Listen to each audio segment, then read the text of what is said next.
پنجاب کے ایک چھوٹے سے گاؤں میں سورج کی کرنیں کھیتوں پر پھیل رہی تھی۔ آم کے درختوں کے نیچے ہوا میں بوسوں کی خوشبو گیلی ہوئی تھی۔ کہیں دور مٹی کی سڑک پر بیل گاڑی کی گھنٹی بجتی تھی اور بھینسوں کے قدموں کی چاپ میں گاؤں کی زندگی دھیرے دھیرے سانس لے رہی تھی۔ اسی گاؤں کے کنارے پہ ایک چھوٹا سا گھر تھا، کچے صحن، مٹی کی دیواروں اور جار سے بنے چھپر کے نیچے۔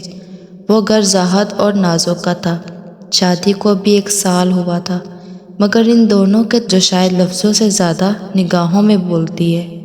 زاہد صبح سویرے کھیتوں کو چلا جاتا، نازو اس کے پیچھے دروازے پر کھڑی رہتی، ہاتھ میں اس کی چادر تھامے۔ جیسے ہی وہ پیچھے مڑ کر دیکھتا، وہ مسکرا کر چادر لہرا دیتی۔ زاہد کی دن بھر کی تھکن کا سہارا وہی ایک مسکراہٹ تھی۔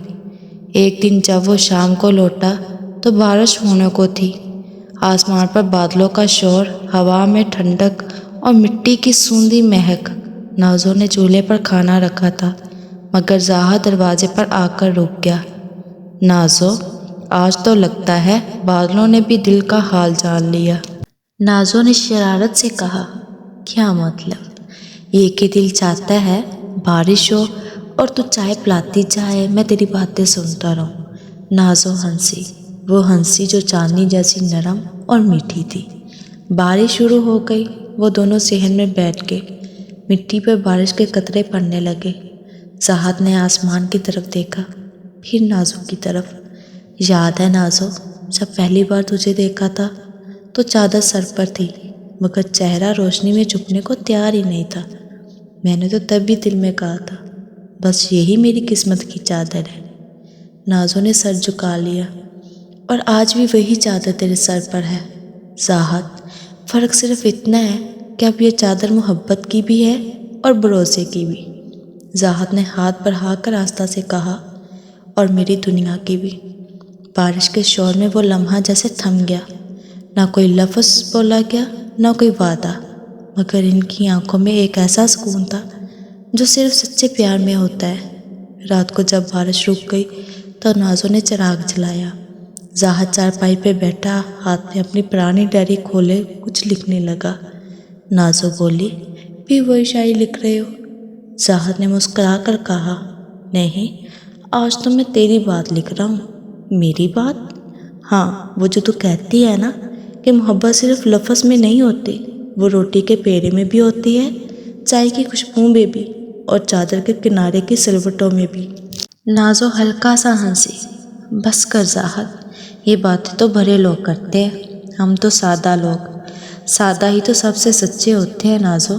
محبت بھی تبھی خوبصورت لگتی ہے جب وہ بنا دکھاوے کے ہو۔ چراغ کی لو ہلکی سی ٹمٹما رہی تھی۔ دونوں کے سائے دیوار پر ایک دوسرے پہ گھل رہے تھے۔ اگلی صبح سورج نکلا تو زاہد نے کھیت جانے سے پہلے نازو سے کہا، آج شام تھوڑا جلدی آ جاؤں گا، کچھ بات کرنی ہے۔ نازو نے مسکرا کر پوچھا، کیا بات؟ بس شام کو بتاؤں گا۔ سارا دن وہ یہی سوچتی رہی، کیا بات ہو سکتی ہے۔ شام کو جب زاہد واپس آیا تو اس کے ہاتھ میں ایک چھوٹا سا کاغذ تھا۔ یہ کیا ہے؟ نازو نے پوچھا۔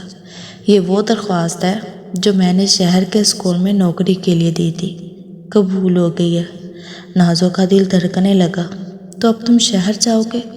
زاہد نے کہا، ہاں، مگر تنہا نہیں، میں چاہتا ہوں ہم دونوں وہاں چلیں، نئی زندگی، نیا آغاز۔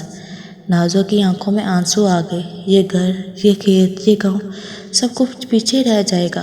زاہد نے نرمی سے کہا، محبت جہاں ساتھ ہو وہی گھر ہوتا ہے۔ رات کے سناٹے میں دونوں صحن میں بیٹھے تھے، چاندنی پھیلی ہوئی تھی۔ نازو نے چادر زاہد کے کندھے پر رکھی اور آہستہ سے بولی، زاہد، اگر کبھی شہر کی چمک دمک تجھے بدل دے تو یہ چادر یاد رکھنا، یہ تیری نازو کی امانت ہے۔ زاہد نے کہا، اور اگر کبھی میں بھٹک گیا تو یہی چادر مجھے واپس تیرے پاس لے آئے گی۔ چاندنی کے نیچے 2 دلوں نے ایک وعدہ کیا کہ چاہے وقت بدل جائے، شہر بدل جائے، زندگی کی رفتار بڑھ جائے، لیکن ان کے بیچ کی محبت چادر اور چاندنی جیسی سادہ، نرم اور دھیمی رہے گی۔ شہر کا راستہ طویل تھا۔ بیل گاڑی سے اتر کر جب زاہد اور نازو نے پہلی بار شہر کی سڑک پر قدم رکھا تو آنکھوں میں حیرت اور دل میں ڈر دونوں تھے۔ اونچی عمارتیں، ہارنوں کی آوازیں اور اجنبی چہرے، سب کچھ ان کے گاؤں کی خاموشی سے بالکل مختلف۔ زاہد نے نازو کا ہاتھ مضبوطی سے تھاما۔ گھبراؤ مت نازو، ہم دونوں ہیں نا ایک دوسرے کے ساتھ۔ نازو نے دھیرے سے کہا، میں تو صرف تیرے ساتھ ہوں، جگہ کی کیا فکر۔ انہوں نے شہر کے ایک چھوٹے سے محلے میں کچا سا کمرہ کرائے پر لیا۔ دیواروں پہ پرانی پینٹ، ایک چھوٹی سی کھڑکی اور چھت پہ لٹکتا بلب، مگر ان کے لیے وہی گھر تھا۔ زاہد نے اسکول میں پڑھانا شروع کیا، بچوں کو نظمیں، حساب اور ایمانداری کا سبق دیتا۔ شام کو گھر آ کر نازو کے ہاتھ کی بنی چائے پیتا اور دن بھر کی باتیں شیئر کرتا۔ نازو ہر دن اس کی قمیص استری کرتی، تیل کی بوتل میں چراغ جلاتی اور دل ہی دل میں خدا کا شکر ادا کرتی، کاش یہ لمحے ہمیشہ ایسے ہی رہیں۔ ایک شام جب زاہد اسکول سے واپس آیا تو اس کے چہرے پہ تھکن کے ساتھ کچھ پریشانی بھی تھی۔ نازو نے فوراً پوچھا، کیا ہوا؟ زاہد نے ہلکی سی مسکراہٹ کے ساتھ کہا، بس کچھ لوگ ہیں وہاں جنہیں گاؤں سے آئے لوگ کی سچائی سمجھ نہیں آتی۔ نازو نے کہا، زاہد، سچائی کو ثابت کرنے کی ضرورت نہیں ہوتی، وہ خود وقت کے ساتھ دکھائی دیتی ہے۔ یہ وہی نازو تھی جو پہلے صرف شرماتی تھی، اب سمجھاتی بھی تھی۔ محبت نے اسے مضبوط بنایا تھا۔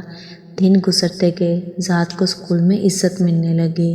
بچے اسے ماسٹر صاحب کہہ کے مسکراتے اور محلے کے لوگ اس کی دیانتداری کے قصے سناتے۔ ایک دن اسکول کے ہیڈ ماسٹر نے کہا، زاہد صاحب، ہم آپ کو اگلے مہینے کا بہترین استاد چن رہے ہیں۔ آپ نے جو کام کیا ہے وہ سب کے لیے مثال ہے۔ زاہد کی آنکھوں میں آنسو آ گئے۔ رات کو وہ گھر آیا تو نازو نے دروازے پر دیا جلایا ہوا تھا۔ کیا ہوا زاہد، آج کچھ خاص بات ہے نا؟ زاہد نے اپنی جیب سے وہ سرٹیفکیٹ نکالا۔ یہ دیکھو نازو، تیری دعاؤں کا پھل ہے۔ نازو کی آنکھوں میں خوشی کی چمک آ گئی۔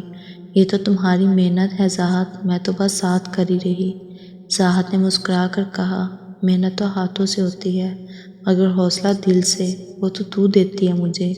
چند مہینے گزرے، نازو امید سے تھی۔ زاہد کے اندر ایک عجیب سا سکون اور بے چینی دونوں تھی۔ رات کو وہ آنگن میں بیٹھا چاند کو دیکھتا اور خود سے کہتا، کاش یہ ننھی جان اپنی ماں جیسی ہو، نرم، صبر اور روشنی بانٹنے والی۔ ایک رات جب آسمان پر چاند پورا تھا، نازو نے بیٹی کو جنم دیا۔ زاہد نے جب پہلی بار اسے گود میں لیا تو نازو نے کمزور سے آواز سے کہا، دیکھو زاہد، چاندنی آ گئی ہے، ہمارے گھر کی چاندنی۔ زاہد نے ہنستے ہوئے کہا، تو پھر اس کا نام چاندنی ہی رکھ دیتے ہیں۔ وقت گزرتا گیا، گاؤں کی مٹی کی خوشبو اب شہر کے مکان میں بھی بس چکی تھی۔ زاہد صبح اسکول جاتا، نازو بیٹی کو گود میں لیے ذہن میں بیٹھی رہتی۔ جب بھی ہوا چلتی وہ آسمان کی طرف دیکھ کر مسکرا دیتی۔ زاہد، آج بھی لگتا ہے جیسے وہی بارش والا دن ہے جب ہم نے محبت کا وعدہ کیا تھا۔ زاہد قریب آ کر کہتا، اور میں نے کہا تھا یہ چادر ہمیں کبھی الگ نہیں ہونے دے گی۔ پھر وہی چادر جو نازو کے سر پر تھی آج بیٹی کے جھولے کے پاس رکھی رہتی، ایک نشانی، ایک عہد، ایک محبت کی یادگار۔ سالوں بعد جب چاندنی بڑی ہوئی تو اس نے ایک دن اپنی ماں سے پوچھا، امی، ابا ہمیشہ آپ کو دیکھ کر کیوں مسکراتے ہیں؟ نازو نے دھیرے سے کہا، بیٹا، کیونکہ جب محبت سچی ہو تو چہرہ لفظوں سے پہلے بولتا ہے۔ چاندنی نے ہنس کر کہا، پھر آپ دونوں کی کہانی تو کتابوں میں لکھنی چاہیے۔ زاہد نے جو بات سنی تو ہنس کر بولا، ہماری کہانی تو مٹی میں لکھی ہے چاندنی، جہاں خوشبو ہے، وعدہ ہے اور ایک چادر کی چھاؤں۔ وقت گزرتا گیا، چاندنی جوان ہو گئی۔ زاہد اور نازو کے بالوں میں چاندی اتر آئی، مگر محبت پہلے دن جیسی نرم اور سچی رہی۔ جب بھی بارش ہوتی وہ دونوں چھت پر کھڑے ہو کر آسمان دیکھتے اور زاہد کہتا، یاد ہے نازو وہ پہلا وعدہ؟ اور نازو مسکرا کر جواب دیتی، ہاں زاہد، وہ وعدہ آج بھی میرے دل کی چادر پر لکھا ہے، کبھی مٹا نہیں۔ بارش برستی رہتی، مٹی سے خوشبو اٹھتی رہتی اور ان کے گھر میں چاندنی اور چادر اب بھی محبت کی پہچان بنے رہتے۔